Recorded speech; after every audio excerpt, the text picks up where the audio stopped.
Nasdaq-listed Cognizant, which outshone its Indian rivals in the past few years, is perhaps for the first time feeling the pangs of slowing demand in an increasingly challenging environment. The company has cut its 2012 revenue guidance to 20%, but could still match up to Infosys in the June quarter.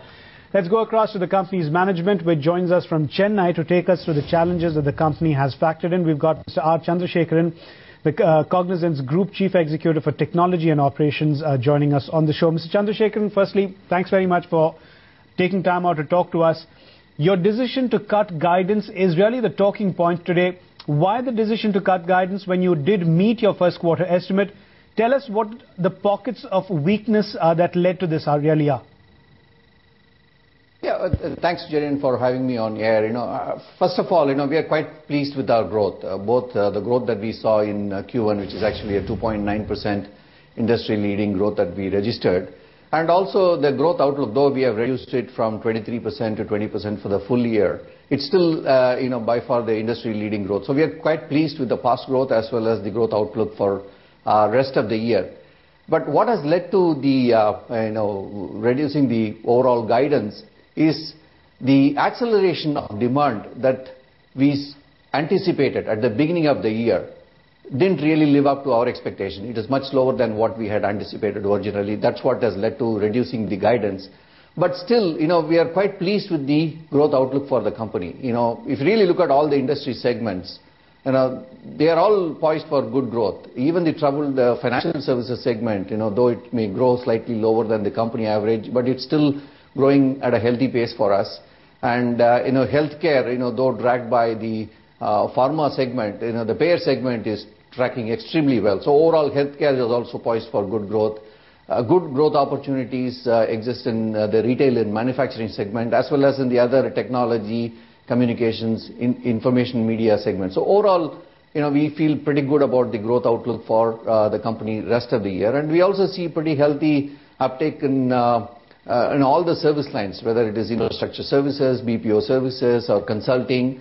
And we are also beginning to see traction in some of the emerging, Horizon 3 services. So overall, we feel pretty good about the growth outlook for the company. And, 20% is still, by any standards, is a fantastic growth.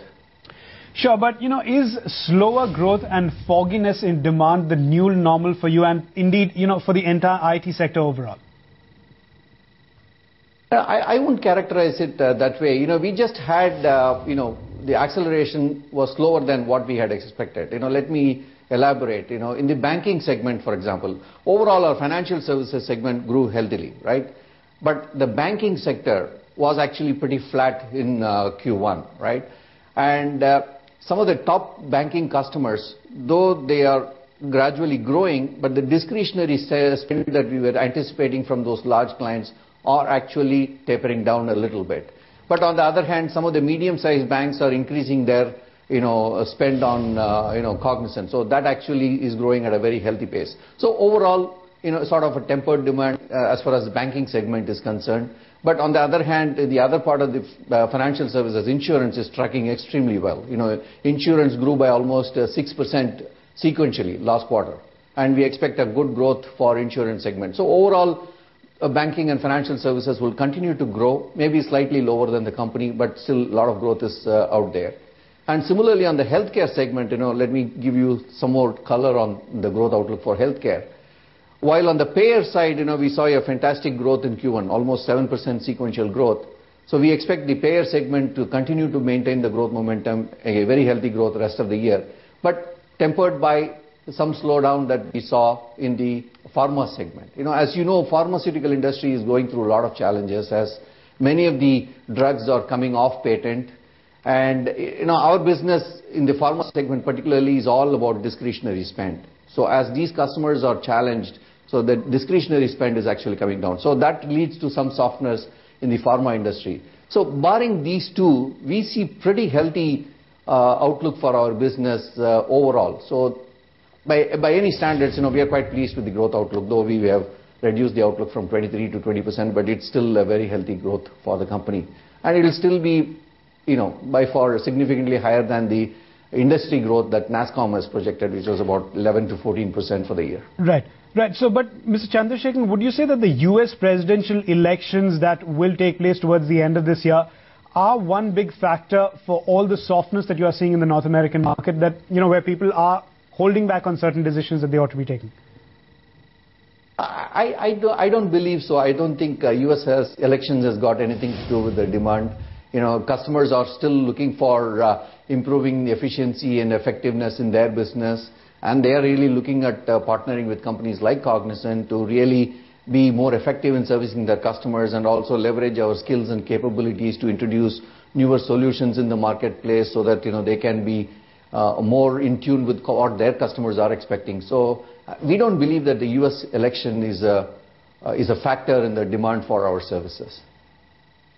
Right. And lastly, Mr. Chandrasekaran, you will be almost, will almost be neck and neck with Infosys in the June quarter. How does it feel to disrupt the IT pecking order in less than a year after you beat Wipro last year? Yeah, George, this question was asked last year also, but as we responded at that point in time, this is not something that we chase as a goal. Our goal as a company is really to be the industry leader in terms of the growth for our business. We want to really invest more through our differentiated financial model, differentiated operating model, so that we can gain market share. And as long as we continue to sort of meet those goals that we have set for ourselves, we are quite happy. And we are quite happy that even this year we are expected to post an industry-leading growth. All right, Mr. Chandrasekaran, thanks very much. It doesn't really matter what pecking order you are in terms of revenue. All right. All right, thanks so much, Mr. Chandrasekaran, for joining us on the show and walking us through your quarterly performance, and congratulations on those set of numbers.